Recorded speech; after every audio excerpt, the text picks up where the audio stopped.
Hi friends, എല്ലാവർക്കും നമസ്കാരം. Learn with Reeja എന്ന യൂട്യൂബ് ചാനലിലേക്ക് ഏവർക്കും സ്വാഗതം. ഇന്ന് നമ്മൾ ഡിസ്കസ് ചെയ്യാൻ പോകുന്നത് കേരള PSC അങ്ങോട്ട് ചോദിക്കാൻ പോകുന്ന ഏറ്റവും മികച്ച ഒരു ചോദ്യമാണ് ഭാരതരത്ന. അപ്പൊ നമ്മുടെ ഏറ്റവും മികച്ചൊരു ഹോട്ട് ടോപ്പിക് ആണിത്. അപ്പോ നമ്മൾ ഇന്നത്തെ ക്ലാസ്സിൽ ഭാരതരത്നയുമായി ബന്ധപ്പെട്ടുള്ള കറന്റ് അഫയർ 5 പേർക്ക് കിട്ടി.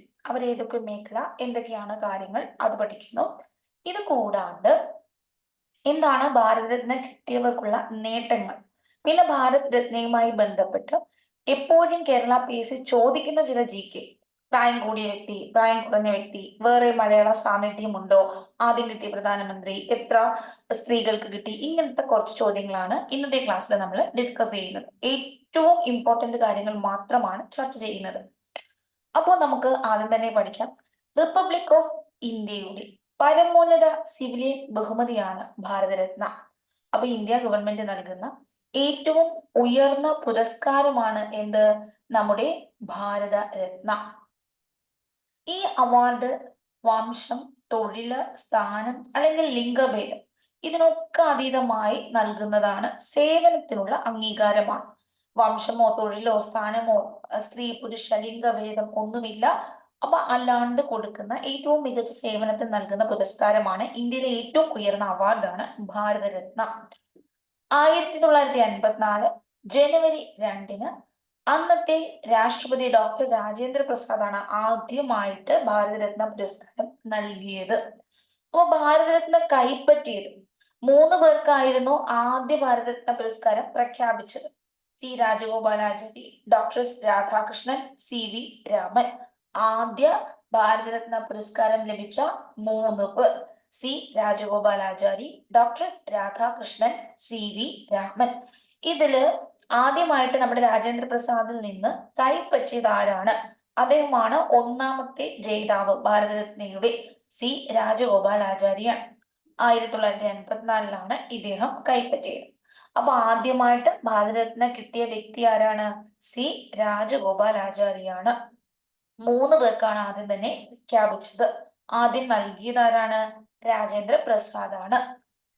ഇനി നമ്മൾ നമ്മുടെ കറണ്ട് അഫയർ 2024 കാര്യമാണ് പറയാൻ പോകുന്നത്. ആർക്കൊക്കെ ലഭിച്ചു? കർപ്പൂരി താക്കൂർ, ഇദ്ദേഹം ബീഹാറിന്റെ മുൻ മുഖ്യമന്ത്രിയാണ്. LK അദ്വാനി, ലാൽ കൃഷ്ണ അദ്വാനി. അപ്പൊ കർപ്പൂരി താക്കൂറിന് 49ാമത്തെ നമ്മുടെ ഭാരതരത്ന പുരസ്കാരം ലഭിച്ചപ്പോൾ LK അദ്വാനിക്ക് 50ാമത്തെ ഭാരതരത്ന പുരസ്കാരം ലഭിച്ചു. ഇദ്ദേഹം ഉപമുഖ്യമന്ത്രിയാണ്.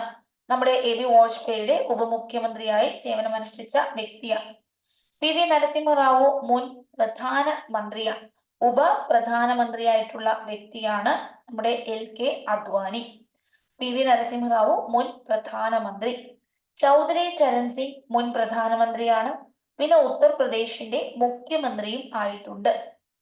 MS സ്വാമിനാഥൻ ഗ്രീൻ റവല്യൂഷന്റെ ഫാദർ, ഹരിത വിപ്ലവത്തിന്റെ പിതാവാണ്. 5 പേരെ നമ്മൾ പഠിച്ചില്ലേ?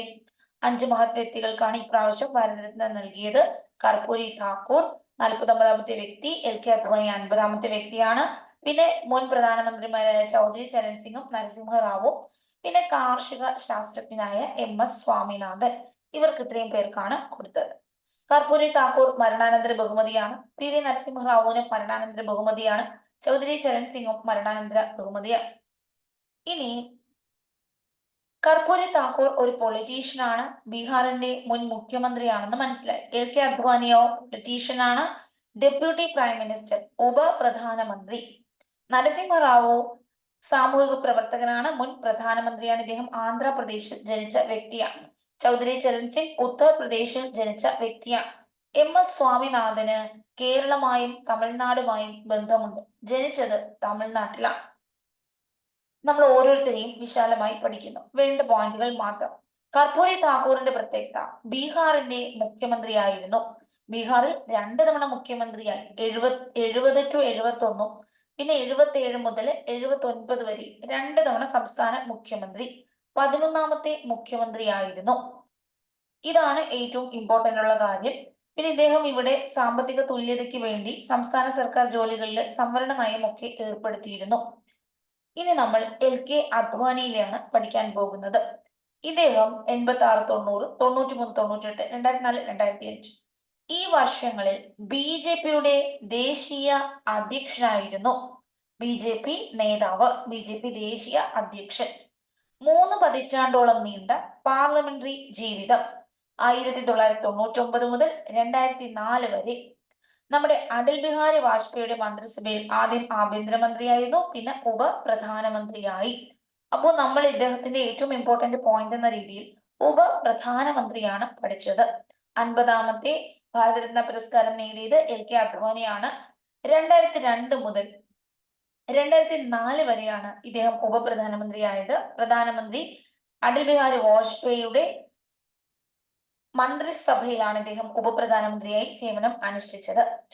അയോധ്യയിലെ രാമക്ഷേത്രം നിർമ്മിക്കുന്നതിന് വാദിച്ച് രാമജന്മഭൂമി പ്രസ്ഥാനത്തിന് നിർണായക പങ്കുവഹിച്ചു. ഇനി പാർലമെന്റിലെ അധോസഭ, ലോക്സഭയില് കൂടുതൽ കാലം പ്രതിപക്ഷ നേതാവായിരുന്നു ചൗധരി ചരൺ സിംഗ്. ചൗധരി ചരൺ സിംഗ് ഉത്തർപ്രദേശിലെ മീററ്റിൽ ജനിച്ചു. ഇദ്ദേഹം പ്രധാനമന്ത്രിയായിരുന്നു 1979 ജൂലൈ 28 മുതൽ 1980 ജനുവരി 14 വരെ, വളരെ കുറച്ച് മാസങ്ങൾ. അതുകൊണ്ട് തന്നെ ഏറ്റവും കുറച്ചു കാലം പ്രധാനമന്ത്രി പദവി വഹിച്ച വ്യക്തിയാണ് ഇദ്ദേഹം. ഇന്ത്യയുടെ 5ാമത്തെ പ്രധാനമന്ത്രിയാണ്. ഇന്ത്യയുടെ 5ാമത്തെ പ്രധാനമന്ത്രി. ചൗധരി ചരൺ സിംഗ് ഉത്തർപ്രദേശ് നിയമസഭയിലേക്ക് തെരഞ്ഞെടുക്കപ്പെടുന്നു. പിന്നീട് 46, 52, 62, 67 ഈ വർഷങ്ങളിൽ ഇദ്ദേഹം ഈ മണ്ഡലത്തെ പ്രതിനിധീകരിച്ചു. 67ലും 70ലും ഉത്തർപ്രദേശിൽ 2 തവണ മുഖ്യമന്ത്രിയായി. ഇദ്ദേഹം ഉത്തർപ്രദേശിൽ തന്നെ ജനിച്ച വ്യക്തിയാണ്. ഉത്തർപ്രദേശിന്റെ മുഖ്യമന്ത്രിയായി, പിന്നീട് ഇന്ത്യയുടെ പ്രധാനമന്ത്രിയായി. ഏറ്റവും കുറച്ചു നാള് പ്രധാനമന്ത്രി പദവി വഹിച്ച വ്യക്തിയാണ്. 5ാമത്തെ പ്രധാനമന്ത്രി. കർഷകരുടെ പ്രശ്നങ്ങളിലൊക്കെ നല്ല രീതിയിൽ ഇടപെട്ടു. അതുകൊണ്ട് തന്നെ ഇദ്ദേഹത്തിന്റെ ജന്മദിനം ഡിസംബർ 23 ദേശീയ കർഷക ദിനമായി ആചരിക്കുന്നു. അന്ത്യവിശ്രമത്തിന്റെ പേര് തന്നെ കർഷകരുടെ പേരിലാണ്, കിസാൻ ഘട്ട്. ക്ലിയർ ആണ്? അപ്പൊ നമ്മൾ 3 പേരെ പഠിച്ചു. കർപ്പൂരി താക്കൂർ എന്ന് പറയുമ്പോൾ ബീഹാർ, 2 തവണ ബീഹാറിന്റെ മുഖ്യമന്ത്രി. LK അദ്വാനി BJP അധ്യക്ഷനായിരുന്നു. ഒരുപാട് നാൾ ലോക്സഭയില് പ്രതിപക്ഷ നേതാവായിരുന്നു. ആഭ്യന്തരമന്ത്രിയായിട്ടുണ്ട്, ഉപപ്രധാനമന്ത്രിയായിട്ടുണ്ട്. ചൗധരി ചരൺ സിംഗ് മുൻ പ്രധാനമന്ത്രി, ഉത്തർപ്രദേശിൽ ജനിച്ചു. ഉത്തർപ്രദേശിന് 2 തവണ മുഖ്യമന്ത്രിയായി. കർഷകരുമായി ബന്ധപ്പെട്ട് കിടക്കുന്നു. അങ്ങനെയൊക്കെ ഓർക്കുക. ഇനി PV നരസിംഹറാവു ആണ്. PV നരസിംഹറാവു എന്ന് പറയുമ്പോൾ ഇന്ത്യയുടെ 9ാമത്തെ പ്രധാനമന്ത്രിയായിരുന്നു. 1991 ജൂൺ 21 മുതൽ 96 മെയ് 16 വരെ ഇന്ത്യയുടെ പ്രധാനമന്ത്രി. ഇദ്ദേഹം ആന്ധ്രാപ്രദേശിൽ ജനിച്ച വ്യക്തിയാണ്. ഇദ്ദേഹം ഹൈദരാബാദില് ബോംബെ സർവകലാശാല, നാഗ്പൂർ സർവകലാശാലയിലൊക്കെ പഠിച്ചു. കർഷകനാണ്, അഭിഭാഷകനാണ്. വിദേശകാര്യ മന്ത്രിയായി പ്രവർത്തിച്ചിട്ടുണ്ട്. ഉദാരവൽക്കരണം കൊണ്ടുവന്നു. ഇദ്ദേഹമാണ് പുത്തൻ സാമ്പത്തിക നയം കൊണ്ടുവന്നത്. പുത്തൻ ഉടുപ്പുകൾ നരയ്ക്കാറില്ല, ഇതാണ് നമ്മളുടെ കോഡ്. പുത്തൻ സാമ്പത്തിക നയം, പുത്തൻ ഉടുപ്പ് നരയ്ക്കാറില്ല, നരസിംഹറാവു. അപ്പോ ഇദ്ദേഹം സാമ്പത്തിക നയം അവതരിപ്പിച്ചു, സാമ്പത്തിക വളർച്ചയെ പ്രോത്സാഹിപ്പിച്ചു. 9ാമത്തെ പ്രധാനമന്ത്രി. നെഹ്റു കുടുംബത്തിന് പുറത്തു നിന്നുള്ള ഒരു കോൺഗ്രസ് നേതാവ്. ബാബറി മസ്ജിദ് തകർത്തപ്പോൾ പ്രധാനമന്ത്രി PV നരസിംഹറാവു ആയിരുന്നു. ഡിസംബർ 6, 92 ഇദ്ദേഹം ഈ ഒരു ബാബറി മസ്ജിദ് തകർത്ത സമയം, ഈ സമയത്ത് ഇദ്ദേഹം പ്രധാനമന്ത്രിയായിരുന്നു. ഇനി നമ്മൾ പഠിക്കാൻ പോകുന്നത് MS സ്വാമിനാഥനെയാണ്. 1925 ജനിച്ച ഡോക്ടർ MS സ്വാമിനാഥൻ ഇന്ത്യയിലെ ഹരിത വിപ്ലവത്തിന്റെ പിതാവാണ്. സ്ഥിരം PSCയുടെ ചോദ്യമാണ്, ഹരിത വിപ്ലവത്തിന്റെ പിതാവ് MS സ്വാമിനാഥൻ. തിരുവനന്തപുരം മഹാരാജാസ് കോളേജില് സുവോളജിയില് BSc ബിരുദം. കോയമ്പത്തൂർ അഗ്രികൾച്ചർ കോളേജിൽ നിന്ന് അഗ്രികൾച്ചർ സയൻസിൽ ബിരുദം. ഇനി IARI Indian agriculture research institute, ഇവിടെ നിന്ന് MSc ബിരുദം. UK കേംബ്രിഡ്ജ് സർവകലാശാലയിൽ നിന്ന് PhD ബിരുദം. അപ്പൊ BSc, MSc, PhD ഈ ബിരുദങ്ങളൊക്കെ സ്വന്തമാക്കി. ഇനി ഇത് കണ്ടോ, ഇന്ത്യൻ അഗ്രികൾച്ചർ റിസർച്ച് ഇൻസ്റ്റിറ്റ്യൂട്ട്, അവിടെ നിന്ന് MSc ബിരുദം നേടിയ ഇദ്ദേഹം പിന്നീട് ഇന്ത്യൻ കൗൺസിൽ ഓഫ് അഗ്രികൾച്ചർ റിസർച്ചിന്റെ ഡയറക്ടർ ജനറലായി സേവനമനുഷ്ഠിച്ചിട്ടുണ്ട്. അപ്പോ ഇന്ത്യൻ ഹരിത വിപ്ലവത്തിന്റെ പിതാവാണ്. 1925 ഓഗസ്റ്റ് 7 ഇദ്ദേഹം എവിടെയാണ് ജനിച്ചത്? തമിഴ്നാട്ടിലാണ് കേട്ടോ. തമിഴ്നാട്ടിലെ കുംഭകോണത്താണ് ഇദ്ദേഹം ജനിച്ചത്. അപ്പൊ തമിഴ്നാട്ടിൽ ജനിച്ച ഇദ്ദേഹത്തിന് മലയാളി എന്ന രീതിയിൽ, കേരളക്കാരൻ എന്ന രീതിയിൽ എന്താണ് ബന്ധം? ഇദ്ദേഹം മലയാളത്തിന്റെ ഹരിതനാഥനാണ് എന്നൊക്കെയാണ് പത്രത്തിൽ വന്നത്. എന്തുകൊണ്ടാണ്? കാര്യം എന്താന്ന് വെച്ചാല് ഇദ്ദേഹം ജനിച്ചത് എവിടെയാണ്? തമിഴ്നാട്ടിലാണ്, കുംഭകോണത്താണ്. ഓക്കെയാണ്. 1925 ഓഗസ്റ്റ് 7 തമിഴ്നാട്ടിലെ കുംഭകോണത്ത് ജനിച്ചു. എന്നാൽ കുംഭകോണത്ത് സ്ഥിരതാമസമാക്കിയിരുന്നെങ്കിലും മങ്കൊമ്പ് കൊട്ടാരം തറവാടുമായുള്ള ആത്മബന്ധം നഷ്ടപ്പെടാതെ സൂക്ഷിച്ചു. ഓക്കെയാണ്. സ്വാമിനാഥന് കുട്ടനാടുമായി ബന്ധമുണ്ടായിരുന്നു. ഇദ്ദേഹത്തിന്റെ സ്വാമിനാഥന്റെ കുട്ടനാട്ടില് വീടുണ്ട്. മങ്കൊമ്പ് ദേവി ക്ഷേത്രത്തിന് അഭിമുഖമായിരുന്നു ഇദ്ദേഹത്തിന്റെ കുട്ടനാട്ടിലെ വീട്. അപ്പോ കുട്ടിക്കാലത്തെല്ലാം എന്ത് ചെയ്തു? ഇദ്ദേഹം ഈ ഒരു വീട്ടിലേക്ക് വരും. കുട്ടനാടുമായിട്ട് ഇദ്ദേഹത്തിന് നല്ല ബന്ധമുണ്ടായിരുന്നു. കൃത്യമായി വരികയും പോവുകയും ചെയ്തു. അപ്പോ എപ്പോഴും ഒരു കേരളവുമായിട്ടൊരു ടച്ച് നടന്നുകൊണ്ടേയിരുന്നു. അതായത് തമിഴ്നാട്ടിലാണ് ജനിച്ചത് എങ്കിലും കേരളവുമായിട്ട് നല്ല ബന്ധമുണ്ട്. ഇദ്ദേഹത്തിന്റെ കുടുംബ വീട് കുട്ടനാട്ടിലായിരുന്നു. അപ്പോ കുട്ടനാടിന്റെ കുറെ കാര്യങ്ങൾ ഒക്കെ ഇദ്ദേഹം ചെയ്തിട്ടുണ്ട്. കുട്ടനാടിന്റെ ശാശ്വത രക്ഷയ്ക്ക് വിഭാവനം ചെയ്ത കുട്ടനാട് പാക്കേജ് എന്ന സ്വപ്ന പദ്ധതി സാക്ഷാത്കാരം കാണാതെയാണ് മടക്കം. എന്നാലും ഇദ്ദേഹം കുട്ടനാടിന് വേണ്ടി കുറെ പ്രവർത്തനങ്ങളൊക്കെ നടത്തിയിട്ടുണ്ട്. കുട്ടനാട്ടിൽ ഇദ്ദേഹത്തിന്റെ കുടുംബ വീടുണ്ട്. അതാണ് നമ്മുടെ കേരളവുമായിട്ട് ഇദ്ദേഹത്തിനൊരു ബന്ധം. കേരളത്തിന് ഭാരതരത്ന ശാസ്ത്രം അല്ലെ, നമ്മളുടെ എന്താണ് കാർഷിക ശാസ്ത്രത്തിലെ MS സ്വാമിനാഥനിലൂടെ കേരളത്തിന് ഒരു പുരസ്കാരം ലഭിക്കുകയാണ്. ഇനി കേരളത്തിന് ഈ ഒരു ഭാരതരത്നയ്ക്ക് വേറൊരു ആളുമായിട്ടും കേരളത്തിന് ഒരു ചെറിയ ബന്ധമുണ്ട്. ഭാരതരത്ന ലഭിച്ച മറ്റൊരു വ്യക്തിയും കേരളവുമായിട്ട് ചെറിയൊരു ബന്ധം വരുന്നുണ്ട്. ആ വ്യക്തിയെ കുറിച്ച് നമുക്ക് പഠിക്കാം. അപ്പൊ ഇദ്ദേഹം തമിഴ്നാട്ടുകാരനാണോ എന്ന് ചോദിച്ചാൽ അതെ, തമിഴ്നാട്ടിലാണ് ജനിച്ചത്, കുംഭകോണത്താണ് ജനിച്ചത്. എങ്കിൽ ഇദ്ദേഹത്തിന്റെ കുടുംബ വീട് കുട്ടനാട്ടിൽ ഉള്ളത് കൊണ്ട് അങ്ങോട്ട് വരുന്നു പോകുന്നു. അങ്ങനത്തെ ഒരു ബന്ധം മലയാളികളുമായിട്ട് അല്ലെങ്കിൽ കേരളവുമായിട്ടുണ്ട്. അതുകൊണ്ടാണ് നമ്മൾ മലയാളി എന്നുള്ള രീതിയിൽ പറയുന്നത്. മങ്കൊമ്പ് സാംബശിവൻ സ്വാമിനാഥൻ എന്നാണ് മുഴുവൻ പേര്. 1967 പത്മശ്രീ ലഭിച്ചു. 72 പത്മഭൂഷൺ ലഭിച്ചു. 1989 പത്മവിഭൂഷൺ ലഭിച്ചു. 1971 രാമൻ മഗ്സസെ പുരസ്കാരം ലഭിച്ചു. 87 വേൾഡ് ഫുഡ് പ്രൈസ് ലഭിച്ചു. സ്റ്റേറ്റ്മെന്റ് രീതിയിൽ ചോദിക്കും. 67 പത്മശ്രീ, 72 പത്മഭൂഷൺ, 89 പത്മവിഭൂഷൺ. അപ്പൊ നമ്മൾ വിചാരിക്കും ഇതിൽ ഒന്നേ കിട്ടിയിട്ടുള്ളൂ. അല്ല, ഇദ്ദേഹത്തിന് 3 അവാർഡ്സ് ലഭിച്ചു. പത്മയുടെ കാറ്റഗറിയിലുള്ള 3 മികച്ച അവാർഡുകളും ഇദ്ദേഹം സ്വന്തമാക്കി. ഇനി രാമൻ മഗ്സസെ കിട്ടി, വേൾഡ് ഫുഡ് പ്രൈസ് കിട്ടി, ഇപ്പതാ ഭാരതരത്നയും കിട്ടി. ഇനി MS സ്വാമിനാഥൻ വികസിപ്പിച്ച ഗോതമ്പിനമാണ് സർബതി സൊണോറ. ഹരിത വിപ്ലവത്തിൽ ഏറ്റവും കൂടുതൽ ലാഭം കൊയ്ത സംസ്ഥാനം പഞ്ചാബാണ്. ഏറ്റവും കൂടുതൽ ലാഭം കൊയ്ത ഭക്ഷ്യവിളകൾ നെല്ലും ഗോതമ്പുമാണ്. അതിൽ തന്നെ കൂടുതൽ ലാഭം കൊയ്തത് ഗോതമ്പ് എന്ന വിളയാണ്. ഇദ്ദേഹം വികസിപ്പിച്ച ഈ ഒരു ചോദ്യം നൂറുകണക്കിന് ചോദ്യപേപ്പറിൽ വന്നിട്ടുണ്ട്. സർബതി സൊണോറ, ഗോതമ്പിനം. ഇനി ഇദ്ദേഹത്തിന്റെ എന്നാണ് ഇദ്ദേഹം അന്തരിച്ചത് എന്നതാണ് ഈ റീസെന്റ് ആയിട്ട് ക്വസ്റ്റ്യൻ പേപ്പറിൽ വന്നു കഴിഞ്ഞു. സെപ്റ്റംബർ 28 2023 അന്തരിച്ചത്. സെപ്റ്റംബർ 28 2023 ഇദ്ദേഹം അന്തരിച്ചത്. ഇനി നമുക്ക് വേണ്ടത് MS സ്വാമിനാഥനെ കുറിച്ച് നിങ്ങൾക്ക് എന്തൊക്കെ മനസ്സിലായി? ഹരിത വിപ്ലവത്തിന്റെ പിതാവാണ്, മങ്കൊമ്പിലാണ് ജനിച്ചത്, കുട്ടനാടുമായിട്ട് ബന്ധമുണ്ട്. അപ്പൊ ഇദ്ദേഹം PhD വരെ സ്വന്തമാക്കിയ വ്യക്തിയാണ്. ഇദ്ദേഹത്തിന് പല അവാർഡുകൾ, പത്മ അവാർഡ്സ് എല്ലാം കിട്ടി, മഗ്സസെ അവാർഡ് കിട്ടി, വേൾഡ് ഫുഡ് പ്രൈസ് ലഭിച്ചു. തമിഴ്നാട് കുംഭകോണത്താണ് ജനിച്ചത്. ഇദ്ദേഹം അന്തരിച്ചത് ഓർക്കുക, സെപ്റ്റംബർ 28 2023. ഇനി ഭാരതരത്നം ലഭിച്ച ആദ്യ ചലച്ചിത്ര താരം MGR ആണ്. MG രാമചന്ദ്രൻ 1988. ഭാരതരത്നം ലഭിച്ച ആദ്യ മലയാളി വംശജൻ ആര് എന്ന് ചോദിച്ചാൽ MG രാമചന്ദ്രനാണ്. ഇതാണ് മലയാളികളുമായിട്ടുള്ള ഒരു ബന്ധം ഭാരതരത്നയ്ക്ക്.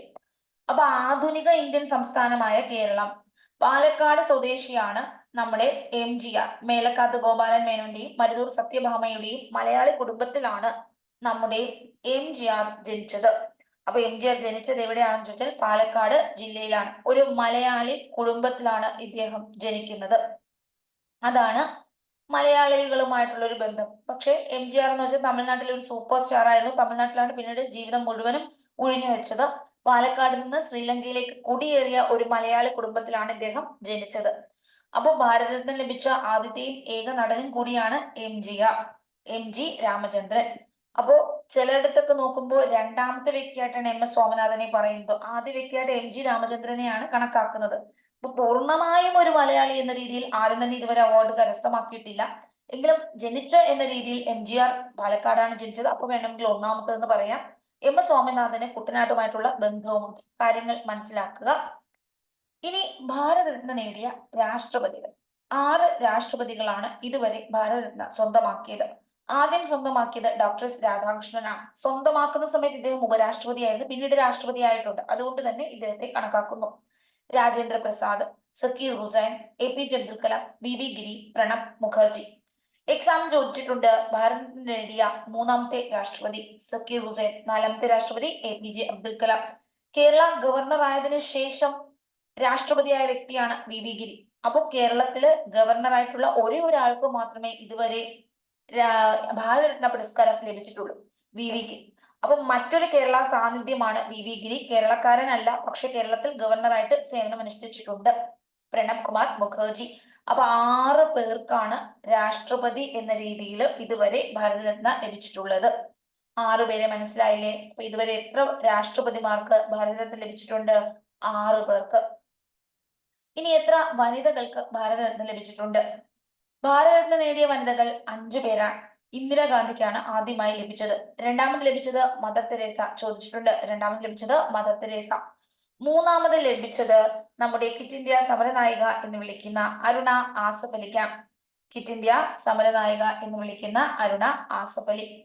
MS സുബ്ബലക്ഷ്മിക്കും ലതാ മങ്കേഷ്കറിനും ലഭിച്ചിട്ടുണ്ട്. MS സുബ്ബലക്ഷ്മിക്കും ലതാ മങ്കേഷ്കറിനും ലഭിച്ചിട്ടുണ്ട്. ക്ലിയർ ആണ്? ഇനി ഭാരതരത്ന നേടിയ പ്രധാനമന്ത്രിമാരുടെ എണ്ണം എത്രയാണ്? 8 പേർക്കാണ് ഇതുവരെ ഭാരതരത്ന ലഭിച്ചത്. ആരൊക്കെ? ആദ്യം ലഭിച്ച പ്രധാനമന്ത്രി നെഹ്റുവാണ്. രണ്ടാമത് ലാൽ ബഹദൂർ ശാസ്ത്രി. 3 Indira Gandhi, Morarji Desai, Rajeev Gandhi, AB Vajpayee, Chaudhary Charan Singh, PV Narasimha Rao. അപ്പോ ആദ്യം ലഭിച്ച പ്രധാനമന്ത്രി നെഹ്റുവാണ്. പ്രായം കുറഞ്ഞ പ്രധാനമന്ത്രി രാജീവ് ഗാന്ധിയാണ്. വനിത ഇന്ദിരാഗാന്ധിയാണ്. ഒരു കുടുംബത്തിൽ തന്നെ 3 പേർ, നെഹ്റു, ഇന്ദിരാഗാന്ധി, രാജീവ് ഗാന്ധി, ഇവർ മാത്രമേ ഉള്ളൂ. ഒരു കുടുംബത്തിലെ 3 പേർക്ക് ഇതുവരെ ഭാരതരത്ന ലഭിച്ചിട്ടുണ്ട്. ക്ലിയർ ആണ്? ഇനി നമ്മൾ പറയുന്നത് ഇന്ത്യയിലെ, നമ്മൾ ഇനി കുറച്ച് നമുക്ക് 2019 ഒന്ന് പറയണം. അതിനു മുമ്പ് ഒരു ചെറിയൊരു GK പറയുകയാണ്. ഇന്ത്യയിലെ ഏറ്റവും ഉയർന്ന പുരസ്കാരമാണ് 1954 ഏർപ്പെടുത്തിയത്. കല, സാഹിത്യം, ശാസ്ത്രം, പൊതുപ്രവർത്തനം ഈ മേഖലകളിൽ മികച്ച നേട്ടം കൈവരിച്ചവർക്കാണ് ഭാരതരത്ന പുരസ്കാരം പരിഗണിച്ചിരുന്നത്. ഇപ്പൊ അങ്ങനൊന്നുമില്ല. ഇനി എല്ലാ വർഷവും ഭാരതരത്നം നൽകണമെന്ന നിബന്ധനയില്ല. എല്ലാ വർഷവും കൊടുക്കുവോ?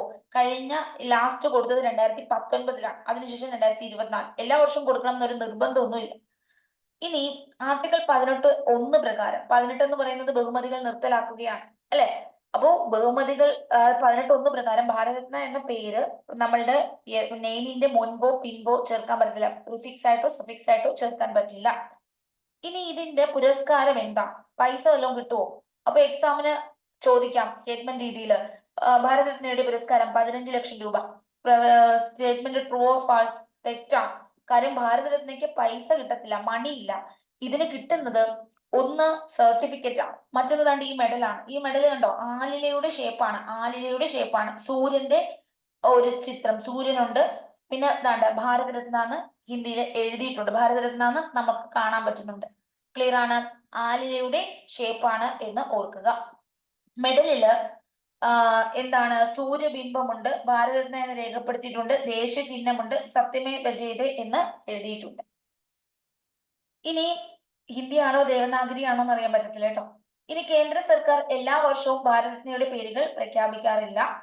മെഡലിനൊപ്പം സർട്ടിഫിക്കറ്റ് നൽകും, പണം നൽകുന്നില്ല. ഇത്ര രൂപ തരും എന്നൊക്കെ ഓപ്ഷനിൽ ചോദിക്കും. നമ്മൾ വിചാരിക്കും ശരിയായിരിക്കും, ഏറ്റവും ഉയർന്നൊരു പുരസ്കാരം ആണ്, അപ്പോൾ നമ്മൾ വിചാരിക്കും വലിയൊരു തുകയുണ്ട്, പക്ഷെ പണമില്ല.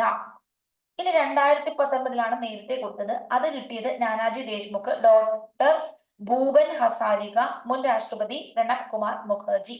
അപ്പോ നമ്മുടെ കറണ്ട് അഫെയർ ആണെങ്കിൽ തൊട്ടു മുന്നുള്ളത് കിട്ടിയത് ആര്? അത് ചോദിക്കാറുണ്ട്. ആർക്കൊക്കെയാണ് കിട്ടിയത്?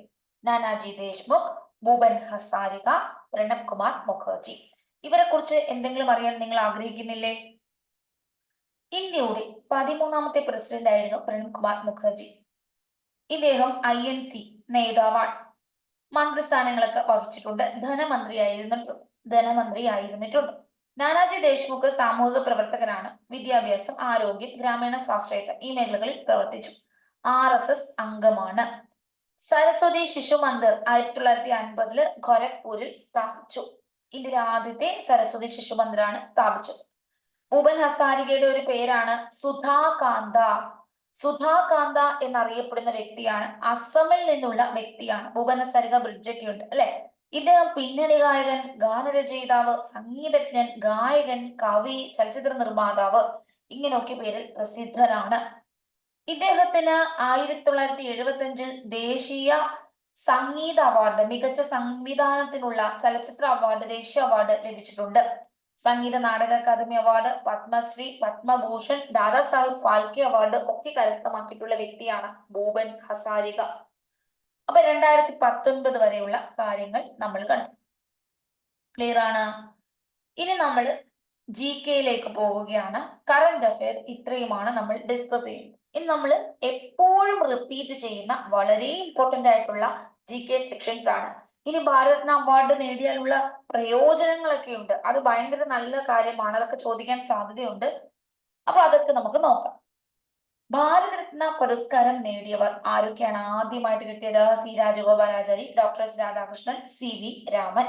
ആദ്യം കൈപ്പറ്റിയത് ആരാണ്? രാജഗോപാലാചാരിയാണ്, 1954.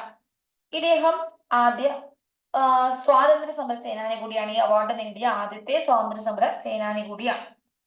ഇനി ആദ്യമായിട്ട് ഒരു ശാസ്ത്രജ്ഞന് ഭാരതരത്ന ലഭിച്ചു. ആർക്കാണ്? CV രാമൻ. 1930 ഫിസിക്സിൽ നോബൽ സമ്മാനം സ്വന്തമാക്കിയ CV രാമനാണ് ഭാരതരത്നം നേടുന്ന ആദ്യ ശാസ്ത്രജ്ഞൻ. ഭാരതരത്നം നേടിയ ആദ്യ രാഷ്ട്രപതി ആരാണ്? Doctor S Radhakrishnan. ആദ്യ ഉപരാഷ്ട്രപതി ഡോക്ടർ എസ് രാധാകൃഷ്ണൻ. ഭരണഘടനയുടെ പദവിയിലിരിക്കെ ഭാരതരത്നം ലഭിച്ച ആദ്യ വ്യക്തി കൂടിയാണ് doctor S Radhakrishnan. 1954 doctor S രാധാകൃഷ്ണന് ഈ പുരസ്കാരം ലഭിക്കുന്നത്. അപ്പൊ ഉപരാഷ്ട്രപതിയായിട്ട് ഇരിക്കുകയാണ്. അപ്പൊ ആദ്യ ഉപരാഷ്ട്രപതി, ആദ്യ രാഷ്ട്രപതി, ആദ്യ വ്യക്തി ഭരണഘടനാ പദവിയിൽ ഇരിക്കുമ്പോൾ തന്നെ പുരസ്കാരം ലഭിച്ചു. ഇനി ആദ്യ ഇന്ത്യൻ പ്രധാനമന്ത്രി ആരാണ്? നെഹ്റു ആണ്. 55 നെഹ്റുവിന് പുരസ്കാരം കൊടുത്തത്. മരണാനന്തര ബഹുമതിയായി ഭാരതരത്നം ലഭിച്ച ആദ്യ വ്യക്തിയാണ് ലാൽ ബഹദൂർ ശാസ്ത്രി. 1966. ഭാരതരത്നം നേടിയ ആദ്യ വനിത ഇന്ദിരാഗാന്ധിയ. 1971 ഇന്ദിരാഗാന്ധിക്ക് ഭാരതരത്ന ലഭിച്ചത്. ആദ്യ വനിതാ പ്രധാനമന്ത്രി കൂടിയാണ്. ഇനി ഭാരതരത്ന ലഭിച്ച ഏക കേരളത്തിന്റെ ഗവർണറാണ് VV ഗിരി. 1975 നമ്മുടെ രാഷ്ട്രപതി ആയിട്ടുണ്ട്. അതുകൊണ്ടാണ് VV ഗിരിക്ക് എന്ത് കിട്ടിയുന്നത്? ഈ ഒരു ഭാരതരത്ന ലഭിച്ചത്. ഇനി ഭാരതരത്ന നിർത്തലാക്കി. 1977 ജൂലൈ 13 1980 ജനുവരി 26 വരെ ഭാരതരത്ന ഇല്ലായിരുന്നു, നിർത്തലാക്കി ജനതാ ഗവൺമെന്റ്. ഇത് പുനഃസ്ഥാപിച്ചു. 1980 പുനഃസ്ഥാപിച്ചത് ഇന്ദിരാഗാന്ധിയാണ്. ഇന്ദിരാഗാന്ധി പുനഃസ്ഥാപിച്ചു. അപ്പൊ ഇന്ത്യൻ വംശജയല്ലാത്ത ഒരു വനിതയ്ക്ക് ഭാരതരത്ന ലഭിച്ചു. 1980 മദർ തെരേസയ്ക്ക് ഭാരതരത്ന കൊടുത്തത്. അങ്ങനെ രണ്ടാമത്തെ വനിതയായി മദർ തെരേസ. മദർ തെരേസയ്ക്ക് എല്ലാ പുരസ്കാരങ്ങളും കിട്ടിയിട്ടുണ്ട് അല്ലെ. ലോകത്തിലെ ഏറ്റവും ഉയർന്ന പുരസ്കാരമാണ് നോബൽ സമ്മാനം. സമാധാനത്തിനുള്ള നൊബേൽ സമ്മാനം ലഭിച്ചിട്ടുണ്ട്. ക്ലിയർ ആണ്? ഏഷ്യയുടെ ഉയർന്ന പുരസ്കാരവും ലഭിച്ചിട്ടുണ്ട് മദർ തെരേസയ്ക്ക്. അപ്പോ മദർ തെരേസയ്ക്ക് ഒരുവിധ എല്ലാ പുരസ്കാരവും ലഭിച്ചിട്ടുള്ള ഒരു വ്യക്തിയാണ് എന്ന് കൂടി നമ്മൾ ഓർക്കുക. രണ്ടാമത്തെ വനിത ആരാണ് എന്ന് ചോദിച്ചാൽ നമ്മളുടെ ഉത്തരം എന്താണ്? മദർ തെരേസയാണ്. രണ്ടാമത്തെ വനിത ആരാണ്? മദർ തെരേസയാണ്. ക്ലിയർ ആണ്? ഇനി മാക്സസെ അവാർഡ് ഭാരതരത്നവും നേടിയ ആദ്യ വ്യക്തിയാണ് മദർ തെരേസ. മാക്സസെ അവാർഡ് എന്ന് പറയുമ്പോൾ ഏഷ്യയിലെ ഉയർന്ന പുരസ്കാരമാണ്. മാക്സസെ, ഭാരതരത്ന, നോബൽ സമ്മാനത്തിൽ 3 നേടിയ ആദ്യ വ്യക്തി കൂടിയാണ്. ഒരേ ഒരു വ്യക്തി കൂടിയാണ് ഇത് 3 സ്വന്തമാക്കിയിട്ടുള്ളത്. ഭാരതരത്ന നേടിയ ആദ്യ വിദേശിയായ ഖാൻ അബ്ദുൽ ഖാഫർ ഖാൻ ആണ്. ഖാൻ അബ്ദുൽ ഖാഫർ ഖാൻ അതിർത്തി ഗാന്ധി എന്ന് അറിയപ്പെടുന്നു. മരണാനന്തര ബഹുമതിയായി ഭാരതരത്ന ലഭിച്ച ഭരണഘടനയുടെ മുഖ്യ ശില്പിയാണ് BR അംബേദ്കർ. 90 ലഭിച്ചത്. ഭാരതരത്ന ലഭിച്ചവരിൽ ഇന്ത്യൻ ഭൂഖണ്ഡത്തിന് വെളിയിൽ പൗരത്വമുള്ള ആദ്യ വ്യക്തിയാണ് നെൽസൺ മണ്ടേല. 90 കിട്ടുന്നത്. അപ്പൊ രണ്ടാമത്തെ വിദേശിയാണ് നെൽസൺ മണ്ടേല. ഇദ്ദേഹം ആഫ്രിക്കൻ പൗരനാണ്. ഖാൻ അബ്ദുൽ ഖാഫർ ഖാൻ ഏഷ്യൻ പൗരനാണ്. അപ്പൊ ഇന്ത്യൻ ഭൂഖണ്ഡത്തിന് വെളിയിൽ, ഏഷ്യ എന്ന് പറയുന്ന ഭൂഖണ്ഡത്തിന് വെളിയിൽ ആഫ്രിക്കൻ ഭൂഖണ്ഡത്തിൽ നിന്നുള്ള ആദ്യ വ്യക്തി നെൽസൺ മണ്ടേല. അപ്പൊ 2 വിദേശികളെ നമ്മൾ കണ്ടു, ഖാൻ അബ്ദുൽ ഖാഫർ ഖാൻ, നെൽസൺ മണ്ടേല. ഒരു വർഷം പരമാവധി എത്ര പേർക്കാണ് ഭാരതരത്ന കൊടുക്കുന്നത്? 3 പേർക്കാണ് കൊടുക്കുന്നത്. ഓക്കെയാണ്. അപ്പൊ സാധാരണ 3 പേർക്കാണ് കൊടുക്കുന്നത് എന്ന് നമ്മൾ ഓർക്കുക. എന്നാൽ 3-ൽ കൂടുതൽ പേർക്ക് കൊടുത്തിട്ടുണ്ടോ? ഉണ്ട്. 4 പേർക്ക് 99 കൊടുത്തിട്ടുണ്ട്. 1999 4 പേർക്ക് കൊടുത്തിട്ടുണ്ട്. ഇപ്പോ 5 പേർക്ക് കൊടുത്തു 2014. ഇതാണ് ഏറ്റവും കൂടുതൽ ആളുകൾക്ക് കൊടുത്ത വർഷം. ഭാരതരത്ന നേടിയ ആദ്യ കായിക താരമാണ് സച്ചിൻ ടെണ്ടുൽക്കർ. 2013 ഇദ്ദേഹത്തിന് കിട്ടിയത്. ഏറ്റവും പ്രായം കുറഞ്ഞ വ്യക്തിയാണ് ഭാരതരത്ന ലഭിക്കുന്ന ഏറ്റവും പ്രായം കുറഞ്ഞ വ്യക്തിയാണ് സച്ചിൻ. 40 വയസ്സിലാണ് കിട്ടിയത്. അപ്പൊ കായിക താരം, ഒരുപാട് കായിക താരങ്ങൾ ഉണ്ടെങ്കിലും സച്ചിനാണ് ആദ്യമായിട്ട് ഭാരതരത്ന കൊടുത്തത് 2013. ഭാരതരത്ന ലഭിച്ച ഏറ്റവും പ്രായം കുറഞ്ഞ ഇന്ത്യൻ പ്രധാനമന്ത്രി രാജീവ് ഗാന്ധി. എന്നാൽ പ്രായം കുറഞ്ഞ വ്യക്തി ചോദിച്ചാൽ സച്ചിൻ ടെണ്ടുൽക്കർ ആണ്. Very important. അപ്പൊ പ്രായം കൂടിയ വ്യക്തി ആരാണ്? 100 വയസ്സുള്ള ഒരു വ്യക്തി, കേശവ് കാർവേ. ഇദ്ദേഹം വിദ്യാഭ്യാസ വിചക്ഷണനാണ്, മഹാരാഷ്ട്രക്കാരനാണ്. DK കാർവേയിലെ നമ്മുടെ വനിതാ സർവകലാശാല സ്ഥാപിച്ച അദ്ദേഹമാണ് 100 വയസ്സിന് മുകളിലുള്ള വ്യക്തി, ഏറ്റവും പ്രായം കൂടിയ വ്യക്തി. 58 ഇദ്ദേഹത്തിന് പുരസ്കാരം കൊടുത്തത്. 1958 100 വയസ്സിന് മുകളിൽ പ്രായമുള്ളപ്പോഴാണ് ഈ പുരസ്കാരം ലഭിച്ചത്. അപ്പൊ പ്രായം കൂടിയ വ്യക്തിയായി, പ്രായം കുറഞ്ഞ വ്യക്തിയായി. ഭാരതരത്ന ചരിത്രത്തിൽ ഒരു തവണ മാത്രമാണ് പ്രഖ്യാപിച്ച പുരസ്കാരം പിൻവലിച്ചത്. ഒരു വ്യക്തിക്ക് ഒരു തവണ മാത്രമേ ഈ പുരസ്കാരം കൊടുക്കത്തുള്ളൂ. അപ്പൊ ഭാരതരത്ന ഒരു തവണ മാത്രമാണ് കൊടുത്തിട്ട് പിൻവലിച്ചു. അത് നൽകാൻ തീരുമാനിച്ചത് സുഭാഷ് ചന്ദ്രബോസിനായിരുന്നു. 1992 സുഭാഷ് ചന്ദ്രബോസിനാണ് ഈ പുരസ്കാരം കൊടുക്കാൻ തീരുമാനിച്ചത്. പിന്നെന്താ പിൻവലിച്ചത്?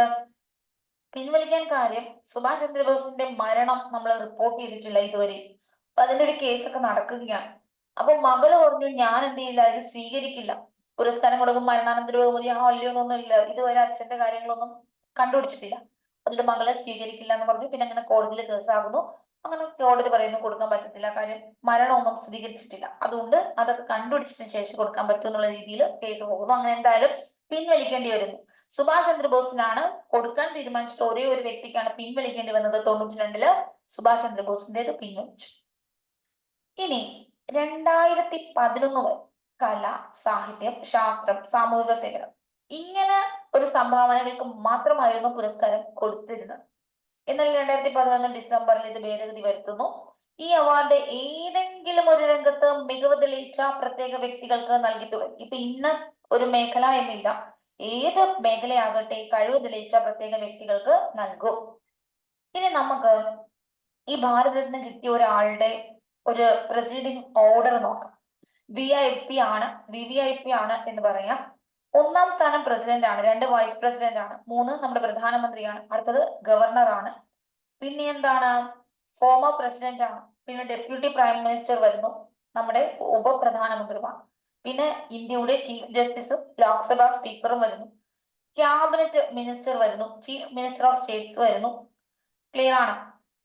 പിന്നെ നീതി ആയോഗിന്റെ പ്ലാനിംഗ് കമ്മീഷൻ ചെയർമാൻ, മുൻ പ്രധാനമന്ത്രിമാർ വരുന്നു, മുൻ പ്രധാനമന്ത്രിമാർ, പിന്നെ leaders of opposition, Rajya Sabha Lok Sabha ചെയർമാൻമാർ, പ്രതിപക്ഷ നേതാക്കൾ വരുന്നു. അതിനുശേഷമാണ് 7A ആണ് പ്രൊസീഡിംഗ്. 7A ആണ് പ്രൊസീഡിംഗ്.